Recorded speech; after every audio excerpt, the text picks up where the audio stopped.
I, 27 female, have a little brother, 23 male, named Tyler. Tyler has always been the golden prodigy child. I was unplanned and parents have always resented me. They never wanted me and remind me of it every day. The moment I turned 18, I moved out. I attended a prestigious university and became successful. Despite my parents' best efforts, Tyler never reached his potential.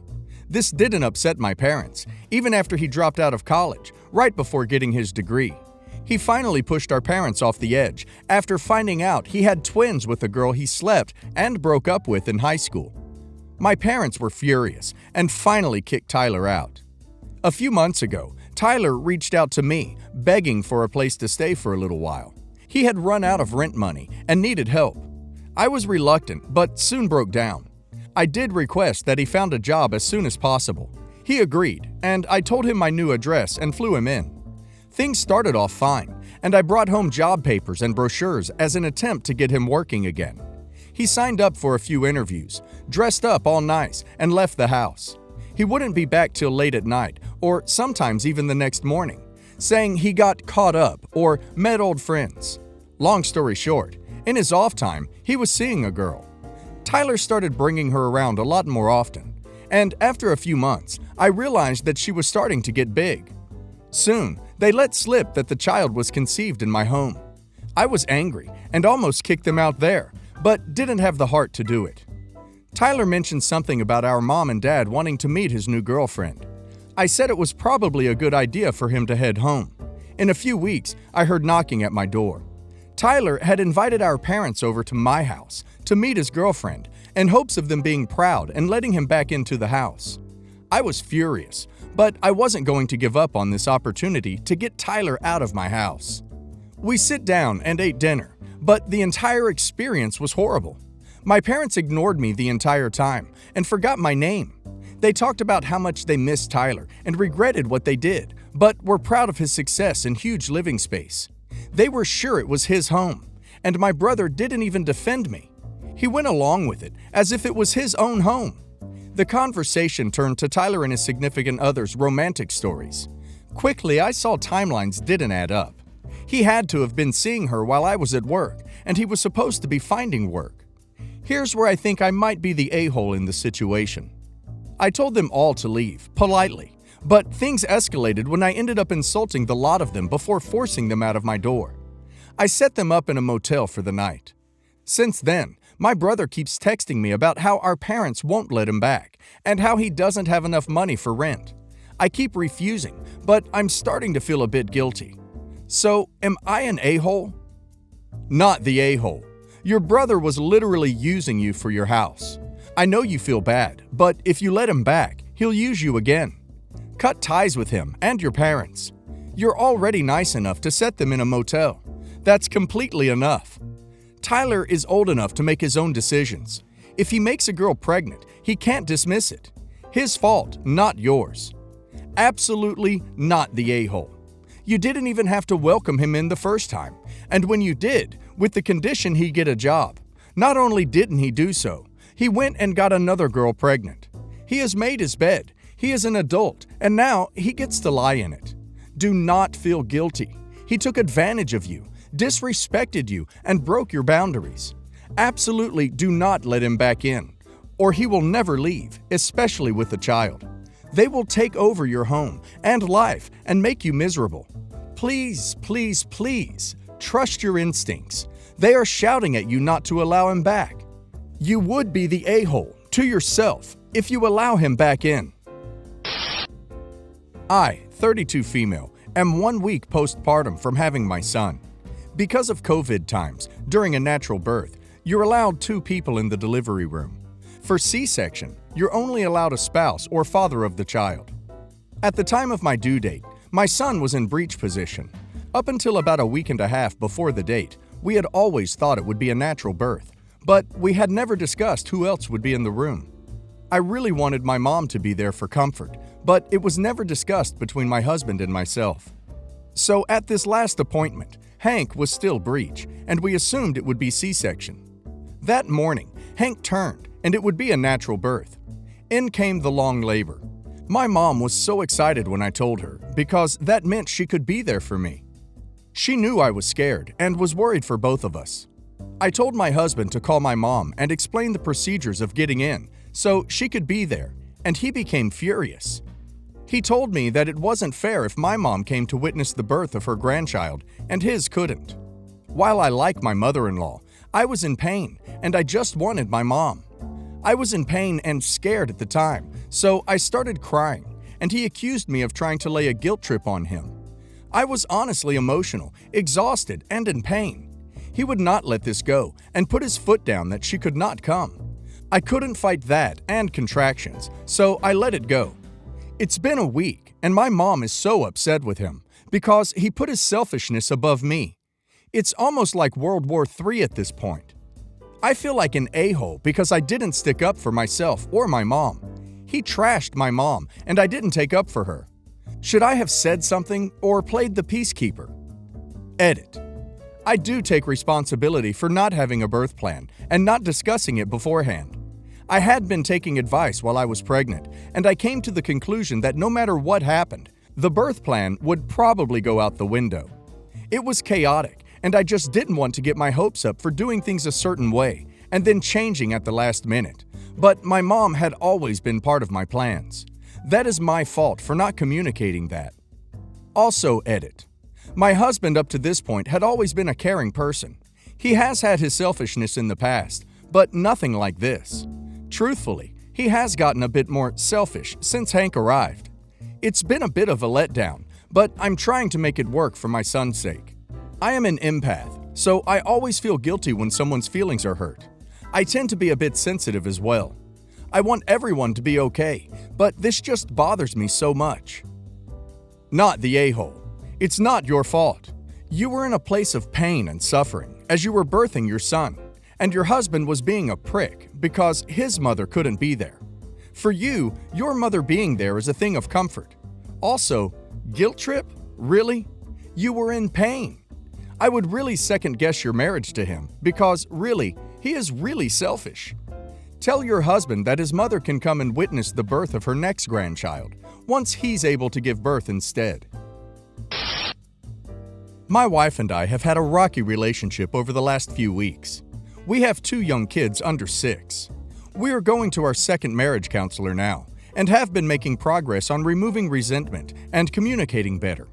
I am the breadwinner in the family. My wife tends to want to spend any money that she has access to and believes I care too much about money. She is not involved with any of the bills and gets stressed out if I try and have a serious conversation about budgets with her. She has a bachelor's degree and has been bouncing around doing different jobs related to her degree. She never seems to be content with what she's doing and is always looking to change something. She has brought up going back to school for a different degree for a number of years now. I have tried to be open-minded and understand where she is coming from. But considering our young family, our current financial responsibilities, and the fact she already has a great degree that she can do a lot with, it has been hard for me to be supportive of her ideas. We were fortunate enough to save up some money over the last year and were able to completely pay off her school loans. The next day, she lets me know that she wants to quit her job, maybe work part-time to still bring in some money, and go back to school to take out $60,000 in school loans. We had a discussion about what she wants to go for, how childcare would work, a few of my concerns, and she had some good ideas and had put a good amount of thought into it. When it came to asking for a timeline, she admitted that she had already applied, been accepted, and was waiting for my approval to sign the school loan acceptance. She then let me know that it was in the park of $60,000 for this degree. As soon as I mentioned any apprehension to that financial and time commitment, I was told that I care more about money than my family. I found this truly hurtful, as I have worked hard to be where I am, to be able to provide a comfortable life for my family. I do hold resentment for sacrifices I had to make at the threat of her breaking up our family in the past. As soon as the conversation got tougher about going back to school, she told me that our values are too different, that I hold money above everything else, and that she will do this without me if I'm not on board. The conversation is not resolved, and I feel very hurt, and I am convincing myself more and more that this is not all right for a spouse to hang over their partner's head. My wife suffers from depression, has been seeing her own therapist, and has not been improving. Any obstacle she experiences, her first reaction is to quit, regardless of what's at stake. I am not free of fault, as I have made my own mistakes as well over the relationship. We have another marriage counseling session tonight, and I am losing motivation right now to try and fight for this relationship, besides trying to give my kids the best life possible. My question for you guys: do I bend over and fake a smile in hopes that this new career and life path brings my wife the fulfillment she thinks she's looking for? Or do I call her bluff and tell her she's doing this on her own if she wants to burden herself with such a debt and time commitment, while agreeing to break up my family? Update. Just got done with our marriage counseling session. The counselor was on my wife's side and did not care or want to hear about any ultimatum.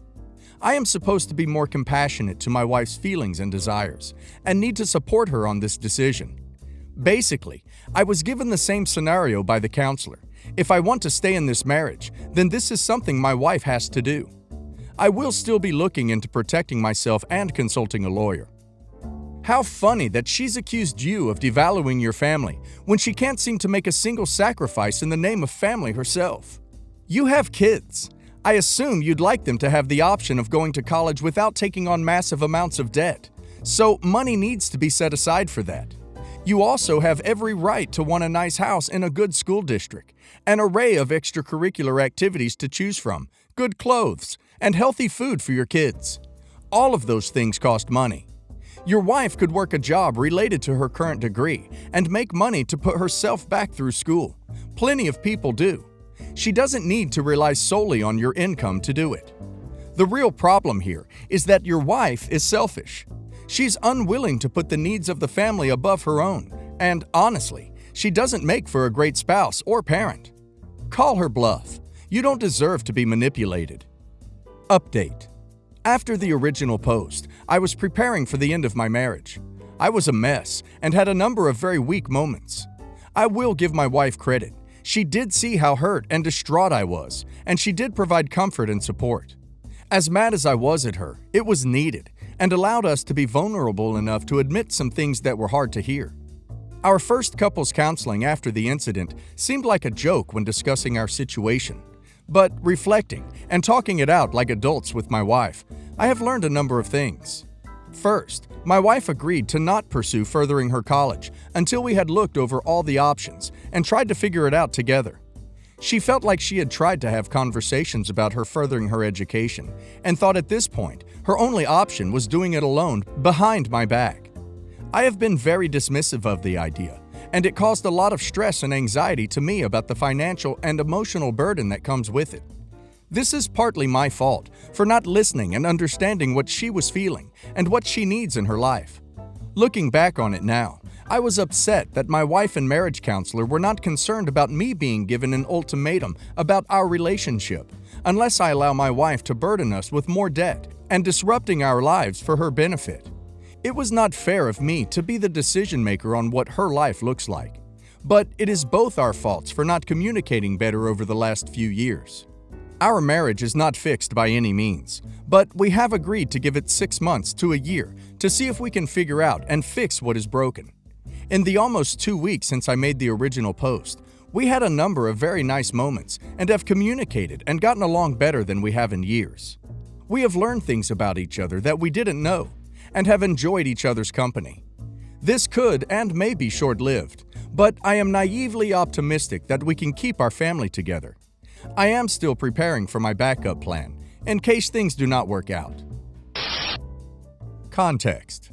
My boyfriend, 24 male, and I, 22 female, have been in a relationship for 4 years. I recently graduated from college, and we have been actively discussing getting engaged, married, soon. I worked my butt off all through college and graduated with honors and got a prestigious fellowship. My parents are immigrants to the U.S., and they have given me everything to help me succeed. Through college, they covered the portions of my tuition not covered by scholarships, even if that meant working 70-hour weeks. I covered my living expenses myself for the most part, but they always sent me some money around exam periods, so I wouldn't have to work as many hours. My parents were really proud of everything I've accomplished, and they've also been doing well financially recently. So they decided to buy me my dream car, down to the color, as a graduation gift. It's not a luxury car, and it's used, but it is still a big purchase for our middle-class household. When I saw the car, I was so happy and grateful that I cried. I thanked my parents over and over, and my dad laughed and said, "It's okay, because you're going to buy me a luxury sports car once we retire." It was clearly a lighthearted, joking comment, but not a completely unrealistic thing to do in our culture either. I know many other children that have given expensive gifts to their parents as a thank you for all that they have done. I laughed too and promised I would buy him the car in question. When we got back to our apartment, my boyfriend was livid. He said my money was going to be his money soon, and vice versa, and that it was wrong of me to promise my dad an expensive car without consulting him first. He said he would have told his parents off if they had made such an inappropriate request. I told him, 1, he has a very different relationship with his parents than I do with mine. His upper-class parents made him pay rent as soon as he turned 18, and they haven't contributed anything to his education, and he has tons of student debt. And 2, my dad was joking, and even if he weren't, I would be more than happy to give him such a gift after all that he's done for me. My boyfriend is still angry, saying I am financially irresponsible, a burden, and that he is having second thoughts about getting engaged. I retorted by saying his student debt, which I don't have, thanks to my parents, was just as much of a burden, but he doesn't see me complaining. He told me I was spineless and claimed this was some just no mother-in-law crap, even though my dad wasn't coercing me into anything. Now he's just sulking instead of being happy for me for graduating, getting such a nice gift. Am I the a-hole for promising my dad an expensive car without consulting my boyfriend, sorta fiancé? Not the a-hole. You clearly have a very loving and healthy relationship with your family, and your dad was making a fun joke. And your boyfriend should have realized that. Even if your finances are going to be co-joined one day, that's still your money, and you get to decide what to do with it. Your boyfriend is acting like you promised your dad you'd buy him a car tomorrow. His comment about having second thoughts about an engagement seems like an excuse to argue. You're obviously not a financial burden. If anything, he is.